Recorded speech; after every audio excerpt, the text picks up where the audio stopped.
Hello friends. आज है हमारा day 3 of sharing DSSB special education content part B. और आज की वीडियो में हम कवर करेंगे टॉपिक जिसका नाम है हेल्थ, डिसीज़, इम्पेयरमेंट, डिसेबिलिटी और हैंडीकैप के बीच में difference. Health is a basic requirement of individual and it helps him to adjust physically, socially and emotionally with the environment. मतलब जो हेल्थ है हर इंसान की बेसिक ज़रूरत होती है। जैसे रोटी, कपड़ा और मकान होता है ज़रूरत, उसी तरह से हेल्थ भी हर इंसान की बेसिक नीड है। ये हमें 3 लेवल पे एनवायरनमेंट के साथ एडजस्ट करवाती है। पहला होता है फिज़िकली, जिसमें हम धूप, ठंड, बीमारी से लड़ सकते हैं।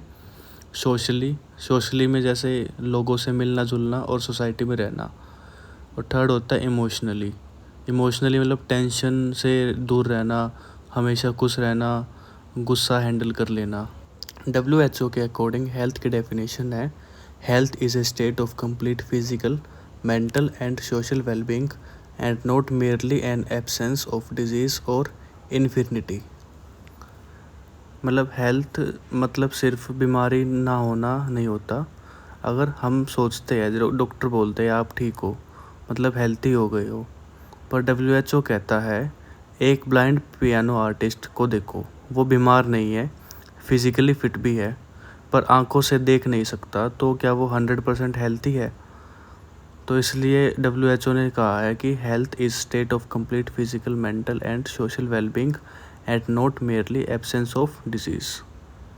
WHO के हिसाब से हेल्थ की 3 डायमेंशंस होती है, PMS physical, mental and social. इसके अलावा स्पिरिचुअल, इमोशनल भी ऐड कर सकते हैं हम। अब हम समझते हैं डिजीज़ को। डिजीज़ का मतलब होता है कोई मेडिकल इलनेस, इन्फेक्शन या हेल्थ कंडीशन जो बॉडी या माइंड को अफेक्ट करती है। डिजीज़ का reason virus, bacteria, genetic condition या लाइफस्टाइल भी हो सकता है। डिजीज़ के एग्जांपल्स हो सकते हैं जैसे पोलियो, TB, डायबिटीज़, डेंगू, कोविड-19। यानी डिज़ीज़ एक मेडिकल कंडीशन है, लेकिन हर डिज़ीज़ से डिसेबिलिटी हो ये ज़रूरी नहीं होता। जैसे किसी को डेंगू हुआ, ट्रीटमेंट हो और कम्प्लीटली अगर वो रिकवर हो जाता है, तो इस केस में डिज़ीज़ तो थी लेकिन डिसेबिलिटी नहीं हुई उसको। फिर आता है हमारा इम्पेयरमेंट का मतलब होता है बॉडी के किसी स्ट्रक्चर या फंक्शन में लॉस या वीकनेस या एबनॉर्मेलिटी। ये टेम्परेरी भी हो सकता है और परमानेंट भी हो सकता है। ये डिज़ीज़, एक्सीडेंट या बर्थ से हो सकता है। जैसे पैर की मसल्स वीक हो जाना, सुनने की शक्ति कम हो जाना, आँखों का विजन लॉस हो जाना। इम्पेयरमेंट का मतलब सिर्फ बॉडी के किसी पार्ट या फंक्शन में प्रॉब्लम है, ठीक है। फिर उसके बाद है हमारा डिसेबिलिटी। जब किसी इम्पेयरमेंट की वजह से पर्सन को डेली एक्टिविटीज़ करने में डिफ़िकल्टीज़ होती है, तो उसे डिसेबिलिटी बोलते हैं। यानी बॉडी में प्रॉब्लम होने की वजह से एक्टिविटी परफॉर्म करने में लिमिटेशन आ जाती है। जैसे चलने में प्रॉब्लम होना, सीढ़ियाँ चढ़ने उतरने में प्रॉब्लम होना, सुनने में प्रॉब्लम होना। यानी डिसेबिलिटी का रिलेशन डेली फंक्शनिंग से होता है। फिर आता है हमारा हैंडीकैप का मतलब बॉडी की प्रॉब्लम नहीं होता। ये तब होता है जब सोसाइटी या एनवायरनमेंट की वजह से पर्सन को डिसएडवांटेज फेस करना पड़े। एग्ज़ाम्पल, एक व्हील चेयर यूज़र स्टूडेंट को सोचिए, उसके स्कूल में रैंप ही नहीं है, वो क्लासरूम तक नहीं पहुंच पा रहा।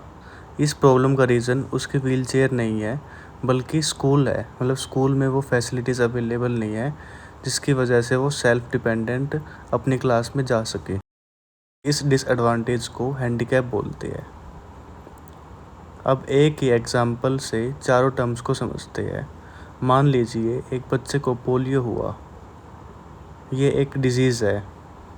पोलियो की वजह से उसके पैर की मसल्स वीक हो गई, ये उसकी इम्पेयरमेंट है। वीक मसल्स की वजह से वो नॉर्मल तरीके से चल नहीं पा रहा, ये डिसेबिलिटी है। स्कूल में रैंप नहीं है और वो क्लासरूम तक नहीं पहुंच पा रहा, ये हैंडीकैप है। तो सीक्वेंस हमेशा याद रखो, डिजीज़, इम्पेयरमेंट, डिसेबिलिटी और हैंडीकैप। और एक चीज़ ध्यान रखने वाली बात ये है, पुराने लिटरेचर में हैंडीकैप वर्ड यूज़ नहीं होता था, लेकिन आज के मॉडर्न अप्रोच में इस टर्म का यूज़ बहुत कम किया जाता है, क्योंकि फोकस पर्सन की कमी पर नहीं बल्कि एनवायरनमेंट को एक्सेसिबल बनाने पर दिया जाता है।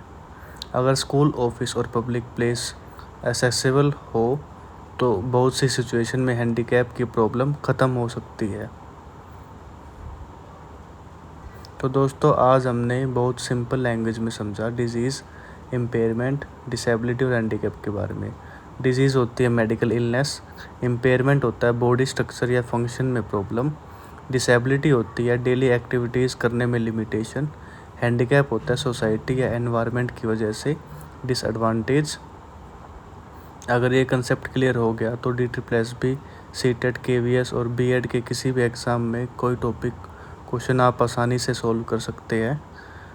वीडियो देखने के लिए थैंक यू। नेक्स्ट टॉपिक जो भी आपको समझना है वो कमेंट सेक्शन में बताइए, मैं उसको समझाने की पूरी कोशिश करूँगा।